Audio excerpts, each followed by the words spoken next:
Hey everybody, welcome to my channel. In today's video, I'm going to show you this little simple idea I came up with creating this planter.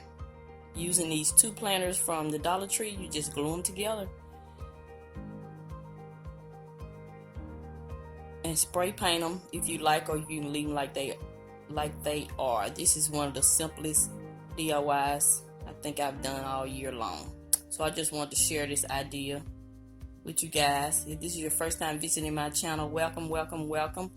I'm Mrs Vee. My channel focuses on budget friendly content like this, and if there's something you're interested in, go ahead and click that red subscribe button at the bottom of the screen and tap that notification bell twice so you'll be notified when I upload a video.